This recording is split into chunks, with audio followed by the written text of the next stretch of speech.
দেশবিরোধীদের ধ্বংসযজ্ঞের প্রতিবাদে ফ্রান্স জার্মানিতে আওয়ামী লীগের বিক্ষোভ, শিক্ষার্থীদের নিহতের জন্য সরকারি দায়ী বলছে যুক্তরাজ্য বিএনপি। সোশ্যাল মিডিয়ার অপব্যবহারে প্রবাসীদের সতর্কবার্তা মালদ্বীপ বাংলাদেশ হাইকমিশনারের, দেশের সম্মান অক্ষুণ্ণ রাখার আহ্বান। এবং ভারতের কেরালায় ভয়াবহ ভূমিধসে মৃতের সংখ্যা বেড়ে অন্তত 93, সেতু ভাঙায় উদ্ধার কাজ ব্যাহত, মোদি ও রাহুল গান্ধীর শোক।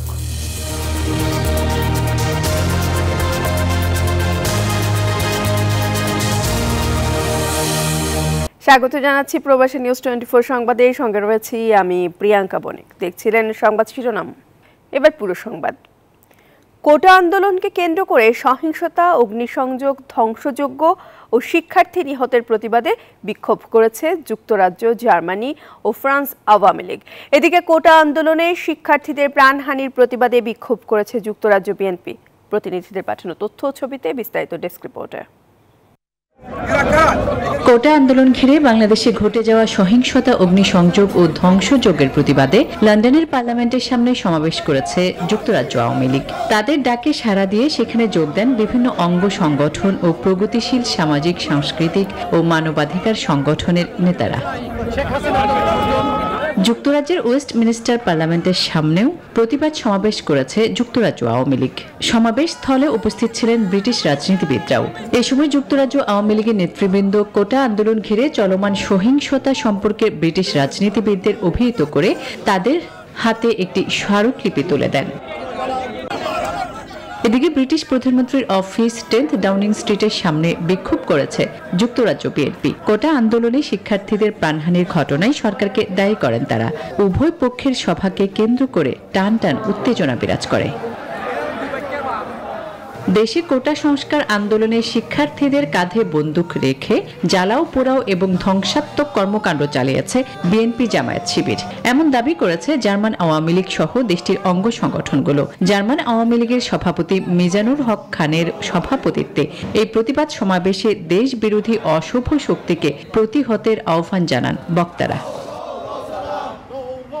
দেশে বিএনপি জামায়াতের নৈরাজ্য ও অগ্নি সন্ত্রাসের বিরুদ্ধে ফ্রান্সের প্যারিসে প্রতিবাদ সভা করেছে ফ্রান্স আওয়ামী লীগ। এই প্রতিবাদ সভায় সভাপতিত্ব করেন সর্ব ইউরোপীয় আওয়ামী লীগের সাধারণ সম্পাদক Mujibur Rahman. Desk report, news 24। বাংলাদেশে কোটা সংস্কার আন্দোলনকে কেন্দ্র করে শুট অন সাইট নীতির প্রয়োগ এবং বেআইনি হত্যাকাণ্ডের ঘটনায় গভীর উদ্বেগ প্রকাশ করেছে ইউরোপীয় ইউনিয়ন। ইইউর পররাষ্ট্রনীতি বিষয়ক প্রধান জোসেফ বোরেল এই উদ্বেগ জানান। মঙ্গলবার তাদের ওয়েবসাইটে এই সংক্রান্ত একটি বিবৃতি প্রকাশ করেছে ইইউ।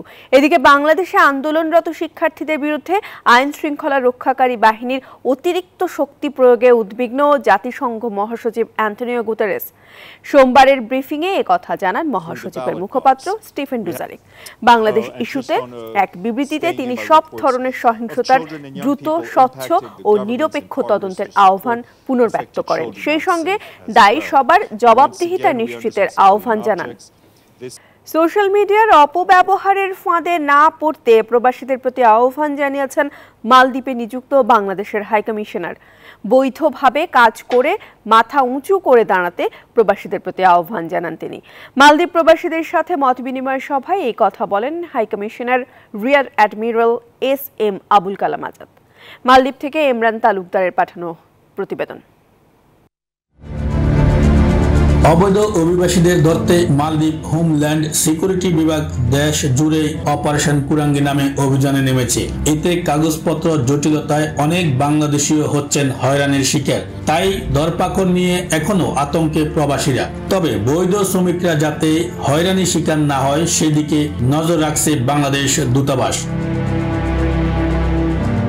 চলমান পরিস্থিতিতে প্রবাসী বাংলাদেশি শ্রমিকদের সচেতন করতে হাই কমিশনের হলরুমে প্রবাসীদের সাথে মত বিনিময় করেন Bangladesh high commissioner rear admiral SM Abul Kalam Azad.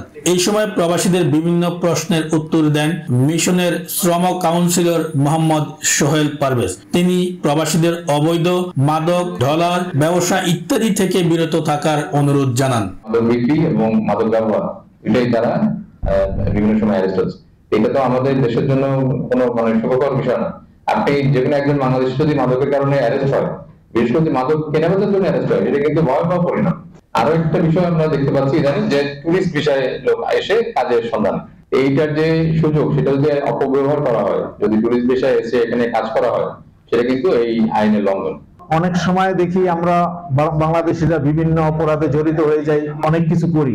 আমরা চাই যে আমরা যাতে এই সব কাজ থেকে আমরা বাইরে আসতে পারি, বিভিন্ন অপরাধে জড়িত না হই। প্রবাসীদের সোশ্যাল মিডিয়ার অপব্যবহার থেকে নিজেদের দূরে রাখতে আহ্বান জানান হাই কমিশনার। বিভিন্ন কারণে আমি দোষ দেব না আমাদের প্রবাসী ভাইদের, আমি জানি তারা কত ভালো কাজ করছে, তাদের কত প্রশংসা করে দেশের লোকজন, কিন্তু তাদেরকে যেন সেই আস্থার জায়গাটা থেকে তাদেরকে সুযোগ দেওয়া হয়, তাদেরকে বৈধ হওয়ার সুযোগ দেওয়া হয়, তারা যেন সুষ্ঠুভাবে কাজ করতে পারে এই দেশে, সেই সুযোগটা যেন এদেরকে দেওয়া হয় এবং মালদ্বীপের আইন মেনে কাজ করে প্রকৃত রেমিটেন্স যোদ্ধা হয়ে দেশের অর্থনীতিকেই সমৃদ্ধ করার আহ্বান জানান তিনি।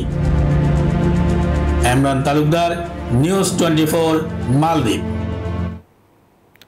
ভারতের কেরালা রাজ্যে ভারী বৃষ্টিতে ভূমিধসের ঘটনায় মৃত্যু বেড়ে 93 জনে দাঁড়িয়েছে। রাজ্যটিতে কয়েক দফায় ভূমিধসে এখনও নিখোঁজ শত শত মানুষ। রাজ্যের একটি গুরুত্বপূর্ণ সেতু ধসে পড়ায় ব্যাহত হচ্ছে উদ্ধার কাজ। এই দুর্যোগে শোক প্রকাশ করেছেন ভারতের প্রধানমন্ত্রী নরেন্দ্র মোদী এবং ওয়েনাডের সাংসদ রাহুল গান্ধী। নিহতদের পরিবারকে 2 লাখ রুপি করে আর্থিক সহায়তার ঘোষণা দিয়েছে কেন্দ্রীয় সরকার। ভারতের কেরালা রাজ্যের বিভিন্ন পাহাড়ি এলাকায় ব্যাপক ভূমিধসের জেরে বাড়ছে হতাহত।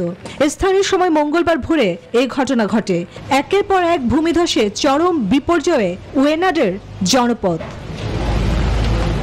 তথ্য বলছে একাধিক ভূমিধসে এখন পর্যন্ত বহু মানুষের প্রাণ গেছে, অনেকে আটকা পড়েছেন বলে আশঙ্কা স্থানীয় প্রশাসনের। রাস্তাঘাট ও সেতু ভেঙে পড়ায় ব্যাহত হচ্ছে উদ্ধার অভিযান। আহতদের সর্বোচ্চ সুচিকিৎসা দেওয়া হচ্ছে বলে জানান কেরালার স্বাস্থ্যমন্ত্রী।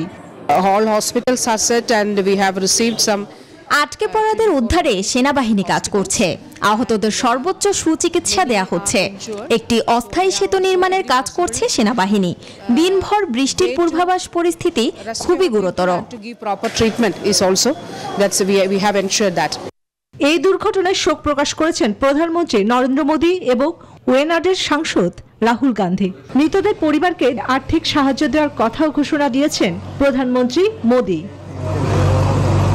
এরই মধ্যে সরকার থেকে সব সংস্থাকেই সেখানে উদ্ধার কাজে পাঠানো হয়েছে।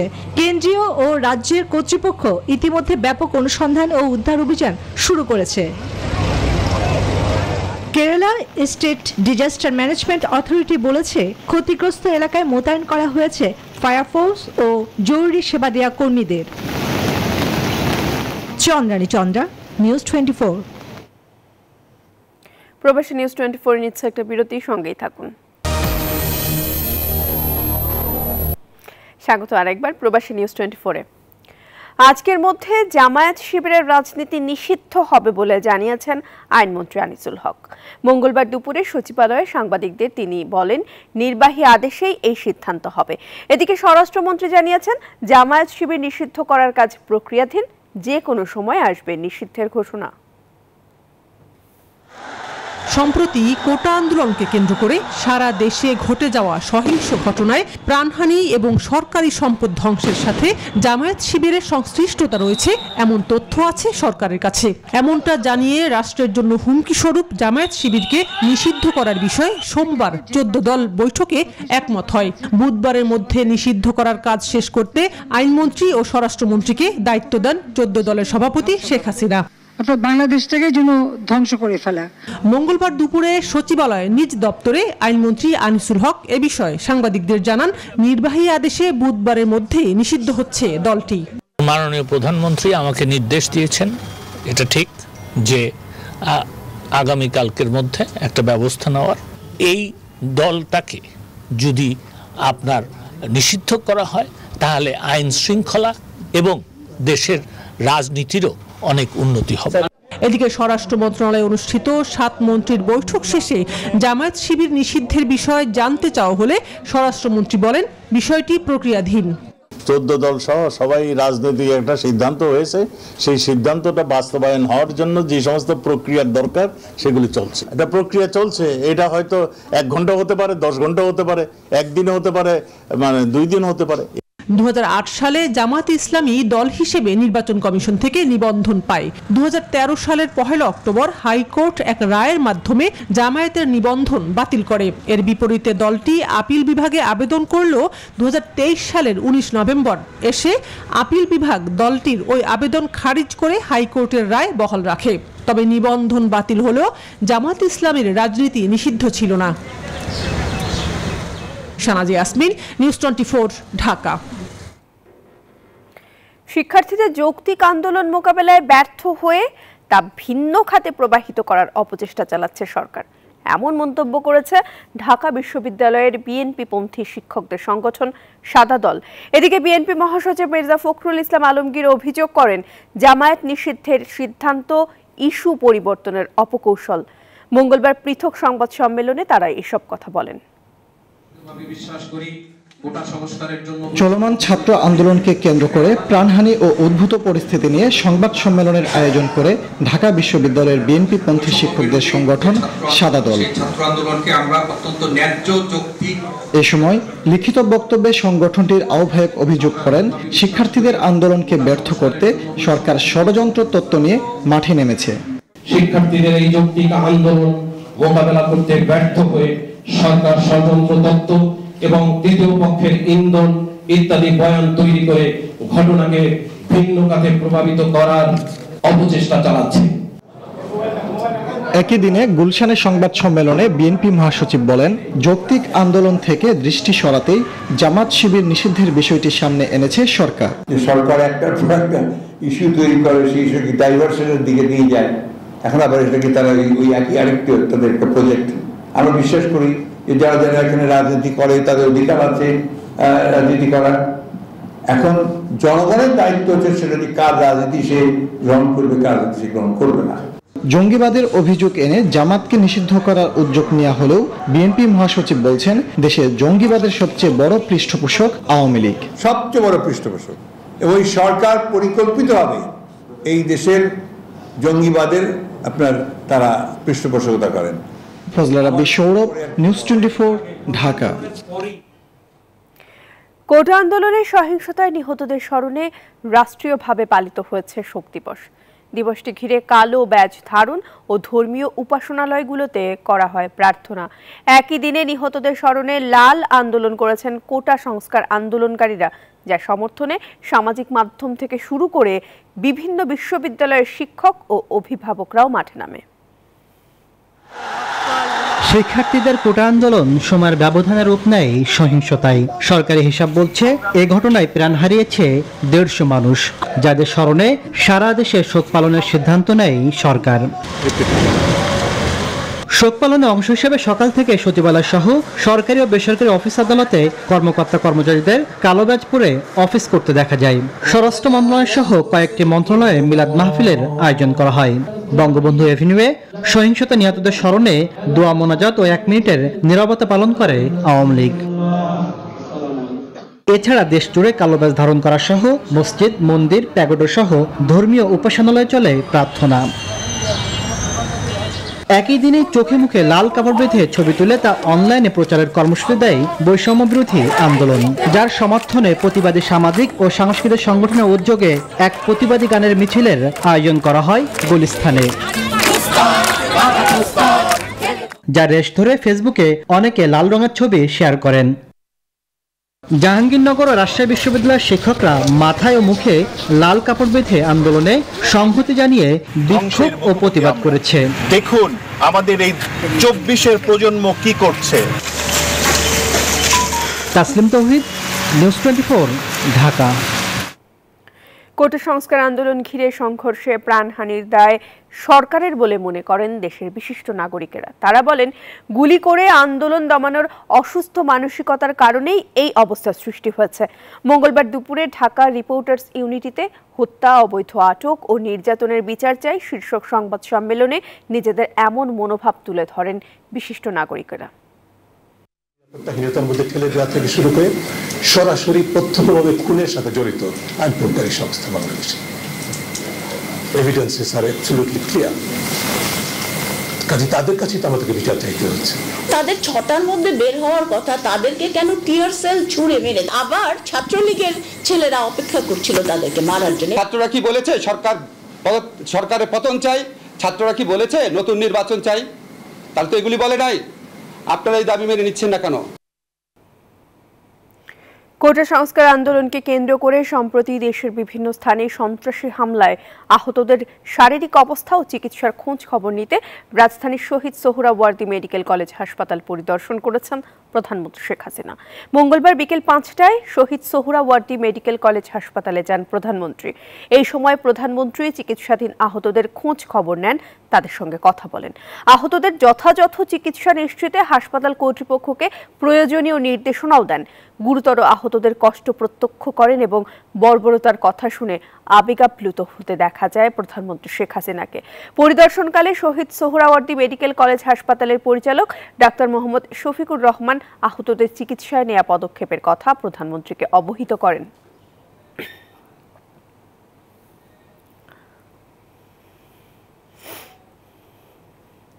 আইনে সবকিছু স্পষ্ট থাকার পরও কেউ সাংবিধানিক দায়িত্ব পালন করছে না, আর শিক্ষার্থী আন্দোলনে সমস্ত মৃত্যুই দুঃখজনক। এক রিটের শুনানিতে মঙ্গলবার এমন মন্তব্য করেছে হাইকোর্ট। শিক্ষার্থীদের ডিবি হেফাজতে রাখা ও আন্দোলনকারীদের ওপর গুলি চালানোর নিষেধাজ্ঞা চেয়ে ওই রিট করা হয়। শুনানিতে পুলিশ কোন পরিস্থিতিতে গুলি চালাতে পারে এই বিতর্কে উত্তপ্ত হয়ে ওঠে এজলাস কক্ষ। বাচ্চারা তো ডাক দিয়েছে রাস্তায় নামার, এদেরকে তো আবার গুলি করবে, আমরা কি কিছু করতে পারি না? এই একটা প্রশ্ন থেকে একজন আইনজীবী হিসেবে দায়বদ্ধতা থেকে আমরা এসেছি যেন এই গুলিটা থামানোর চেষ্টা করা হয়। আমরা আমাদের সন্তানদের রক্ষা করার জন্য এসেছি। আন্দোলনকারীদের উপর পুলিশের গুলি ও কোটা সমন্বয়কারী 6 শিক্ষার্থীর ডিবি হেফাজতে রাখার বৈধতা প্রশ্নে রিটের শুনানিতে এদিন প্রায় 2.5 ঘণ্টা ব্যাপী চলে যুক্তিতর্ক। এক পর্যায়ে দুই পক্ষের হট্টগোলে উত্তপ্ত হয়ে ওঠে ইজলাস কক্ষ। পুলিশ কোন পরিস্থিতিতে কার উপর গুলি চালাতে পারে এই প্রশ্নে মূলত শুরু হয় হট্টগোল। আন্দোলনকারীদের উপর পুলিশের সরাসরি গুলি করার ঘটনাকে আইন বহির্ভূত বলে যুক্তি দেন রিটকারী আইনজীবী। অন্যদিকে আদালতে রাষ্ট্রপক্ষের দাবি আইন মেনেই গুলি ছুড়েছে পুলিশ, তৃতীয় পক্ষের ছোড়া গুলিতেও নিহতের ঘটনা থাকতে পারে। বলা আছে যে পুলিশ যখন গুলি করবে তাদের প্রথম থাকবে যে মিনিমাম ড্যামেজ করতে হবে, অর্থাৎ কারো প্রাণ হত্যা করার জন্য গুলি করতে পারবে না। তৃতীয় পক্ষ আপনি ছাত্রর বাইরে যারা এখানে আসছে, তারা টোকাই আছে, তারা বিএনপি সারা বাংলাদেশের জঙ্গিরা এখানে উপস্থিত জড়ো করছে। কোথাও পত্রিকায় নাই যে সরকারের গুলিতে এই বাচ্চা মারা গেছে। বৈষম্য বিরোধী ছাত্র আন্দোলনের 6 সমন্বয়ককে ডিবি হেফাজতে রাখা নিয়েও দুই পক্ষের ব্যাখ্যা ছিল ভিন্ন। আদালত বলেন আটক বা গ্রেপ্তার যাই হোক আইনি প্রক্রিয়া মানতে হবে। ফেসবুকে স্ট্যাটাস দিয়েছে, দিয়ে বলেছে আন্দোলনের দুর্বৃত্তরা ঢুকে গিয়েছে।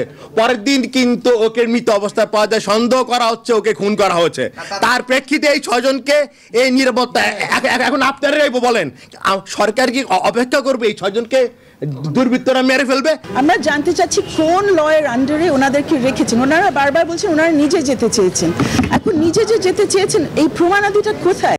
আন্দোলনে নিহতদের প্রতি সমবেদনা জানিয়ে বুধবার পরবর্তী শুনানির দিন ধার্য করেন উচ্চ আদালত। ওনারা এটা কোর্ট থেকে ডাইরেকশন চেয়েছিলেন পুলিশ। হাবিবুল ইসলাম হাবিব, নিউজ 24, ঢাকা। ঢাকা, গাজীপুর, নারায়ণগঞ্জ ও নরসিংদীতে বুধবার থেকে শনিবার সকাল 7টা থেকে রাত 8টা পর্যন্ত কারফিউ শিথিল থাকবে বলে জানিয়েছেন স্বরাষ্ট্রমন্ত্রী আসাদুজ্জামান খান কামাল। সচিবালয়ে সাম্প্রতিক বিষয়ে 7 মন্ত্রীর বৈঠক শেষে সংবাদ সম্মেলনে এই তথ্য জানিয়েছেন তিনি। স্বরাষ্ট্রমন্ত্রী বলেন, চলমান অভিযানে কোনো অপরাধে ব্যক্তিকে গ্রেপ্তার করা হচ্ছে না।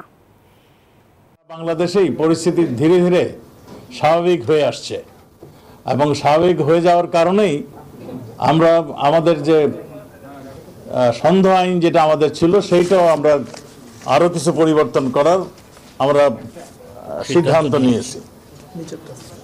আমরা আগামী বুধবার হতে শনিবার পর্যন্ত সকাল 7টা হতে রাত 8টা পর্যন্ত সন্ধ্যা আইন কিংবা কারফিউ শিথিল থাকবে। প্রবাসী নিউজ 24 একটা বিরতি নিচ্ছি, সঙ্গে থাকুন। স্বাগত আরেকবার প্রবাসী নিউজ 24-এ। কোটা সংস্কার আন্দোলনকে কেন্দ্র করে চলমান সহিংসতা ও হতাহতের ঘটনার প্রতিবাদে ঢাকা মেডিকেল কলেজের সামনে অভিভাবক সমাজ অবস্থান নিতে চাইলে পুলিশি বাধায় দাঁড়াতে পারেনি তারা। মঙ্গলবার সকাল 10টার দিকে মেডিকেল কলেজের সামনে সড়কে জড়ো হতে থাকেন অভিভাবকরা। তাদের অভিযোগ, পুলিশ তাদের কর্মসূচি পালন করতে দেয়নি। অভিভাবকরা বলেন, শান্তিপূর্ণ আন্দোলনে তাদের সন্তানরা হামলার শিকার হয়েছেন। এসবের দ্রুত অবসান চান অভিভাবকরা। তবে পুলিশ জানায়, অনুমতি না থাকায় তাদের সড়কে অবস্থান করতে দেয়া হয়নি।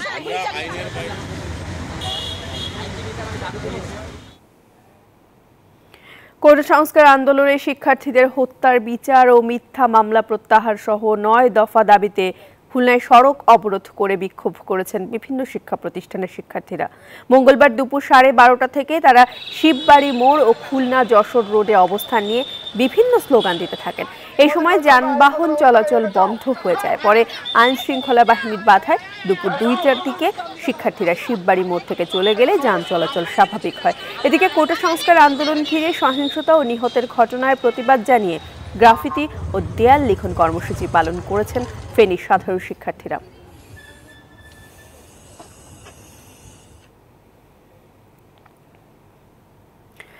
প্রধানমন্ত্রীর প্রেস সচিব এম নাইমুল ইসলাম খান জানিয়েছেন, কোটা আন্দোলনকে কেন্দ্র করে জাতিসংঘের মানবাধিকার কমিশনের গত 19 ও 25 জুলাই দেয়া দুটি বিবৃতির বিষয়ে সরকারের দৃষ্টি আকর্ষিত হয়েছে।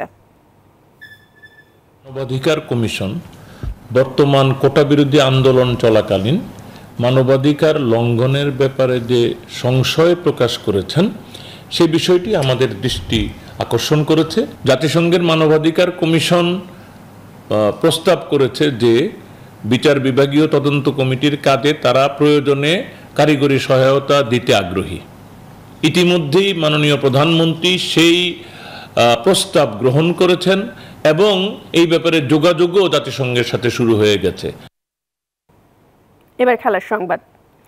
পাকিস্তান সিরিজ সামনে রেখে চট্টগ্রামে বাংলাদেশের প্রস্তুতিতে সন্তুষ্ট হতে পারেননি নির্বাচক আব্দুর রাজ্জাক।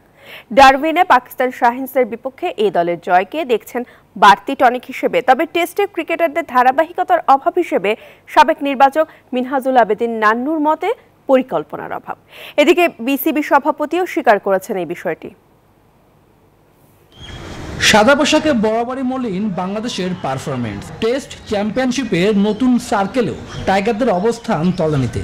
4 ম্যাচে একটি জয়, অপরদিকে হার 3টি। টেবিলে 8ম স্থানে শান্তরা। সামনে বেশ কয়েকদিন বাংলার ক্রিকেটারদের ব্যস্ততা থাকবে টেস্ট ম্যাচ ঘিরে, যার শুরু পাকিস্তানের বিপক্ষে 2 ম্যাচে সিরিজ দিয়ে। এর আগে এ দল সফর করবে সে দেশে।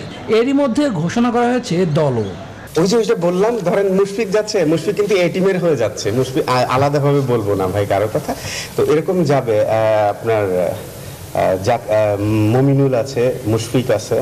তবে বরাবরের মতো এবারও চিন্তার কারণ ব্যাটিং, সেখানে বারবার পিছিয়ে যাচ্ছে তারা। তবে এবার প্রস্তুতি নিয়েও সন্তুষ্ট হতে পারেননি নির্বাচক আব্দুর রাজ্জাক। আমাদের এখানেও কিন্তু বেশ ব্যাহত হয়েছে প্র্যাকটিস, বৃষ্টির কারণে, বিভিন্ন কারণে আমাদের আসলে প্র্যাকটিসটা খুব ভালো যে হয়েছে তা বলা যাবে না। এদিকে জাতীয় দলের নিয়মিত পারফরমেন্স করতে ক্রিকেটারদের পরিকল্পনার অভাব দেখছেন সাবেক প্রধান নির্বাচক মিনহাজুল আবেদিন নান্নু। প্লেয়ারের সদিচ্ছার ব্যাপার, এখানে আপনাকে কিভাবে অ্যাসিস্ট করছেন, দ্যাটস ভেরি ইম্পর্টেন্ট। প্লেয়ারদের এই প্ল্যানিংটা থাকতে হবে, যেটা আমি এই আমাদের দেশে ডোমেস্টিক ক্রিকেট শেষ করে ইন্টারন্যাশনাল ম্যাচ আছে, ওগুলি শেষ করে ওভারসিজের ম্যাচগুলি খেলতে যাব। এটা টোটালি আপনাকে একটা বছরের ছকটা নিজেকে প্ল্যান করতে হবে। বিসিবির সভাপতিও স্বীকার করেন সুযোগ সুবিধায় অন্য দেশগুলো থেকে পিছিয়ে তারা।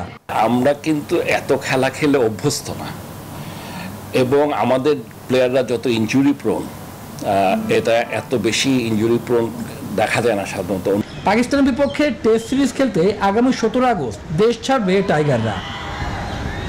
শুভদেবনাথ, নিউজ 24, ঢাকা। এই ছিল প্রবাসী নিউজ 24 সংবাদে। আরো সংবাদ বিশ্লেষণ জানতে ভিজিট করুন news24bd.tv তে। ধন্যবাদ সবাইকে।